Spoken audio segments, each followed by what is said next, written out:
two things. One is AI. This is a company that has sort of made its embrace of AI sort of central to how it talks about what it does. This is a company that makes software that helps governments and big companies organize data. So part of it is that this general sense that big companies and the government are going for AI. And the second part is related to the other thing you mentioned, which is Elon Musk, Donald Trump, this sense that the Trump administration is likely to embrace things like Palantir. I think both because you have Doge and you have Elon Musk saying we need to make things more efficient. Palantir has a value proposition there, but also, of course, there is a political connection. You know, Palantir, co-founded by Peter Thiel. Peter Thiel, still a major shareholder in this company. They are going to have, you would think, at least some kind of inside lane in terms of trying to get additional contracts, both because of the relationships with the Thiel network, because of their AI stuff, and because of Thiel himself. Okay, speaking of government contractors, Palantir is a government contractor. So too is SpaceX. SpaceX founder, Tesla, the guy who built Tesla, we can fair to say, Elon Musk, they have or had relationships with President Trump. So that's where we want to go, and we want to bring in Kurt Wagner. What do we know about all that Elon and his team of engineers and others linked to his own company? And the Doge team, what exactly they're doing, at what parts of the U.S. government, what they're asking, and what they're trying to accomplish?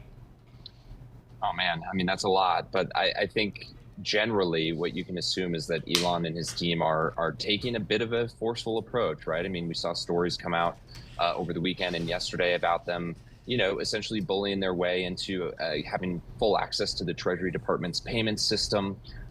We saw them, single-handedly close USAID, right? Like this idea that they could go in and just sort of say, hey, this agency, this federal agency, we don't think they're doing a good job, and we're just going to, shut them down right then and there. And we hear these sort of horror stories come out from employees of these, different agencies who are saying, hey, we're trying to maybe stop this group of people. We're trying to make sure that they have appropriate access levels to read this classified information, and essentially they're just forcing their way through. And so what I wrote about this morning in our tech newsletter was just sort of the parallels between what we're seeing there and what we saw with the Twitter takeover, right? Which was obviously a very brute force effort as well. Elon shows up, he brings his crew of people who are loyal to him and sort of just fan out and start causing chaos and wreaking havoc. And I think we're seeing that now, but on a government scale, which is obviously a very different and I think a bit of a scarier situation for people. Max, I want to bring you in. I mean, in terms of when you guys talk about,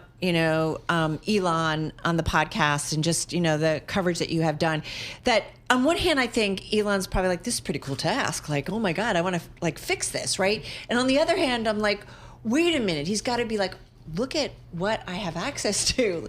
Like, what do you think is his goal? What is, he learning or wanting to learn in this process? Is it altruistic or is it? Well, I think you have a swirl. It's probably both, right? Okay. Both a sense of altruism and a profit motivation. And I think for someone like Elon Musk, those two things are tangled up. Elon Musk, he believes, and I think this is a genuine belief, not a cynical belief put on to make money, but he believes that yes, humanity needs to get to Mars. We should spend tens of billions of dollars, as a country on a Mars mission, and that Elon Musk, having the market-leading rocket, should get a large chunk of that money. Now, of course, that raises some significant questions in terms of conflict of interest. And I'd say, in addition to being a guy who's very motivated by these kind of big picture things, he is also a guy who tends not to pause much for concerns about conflict of interest.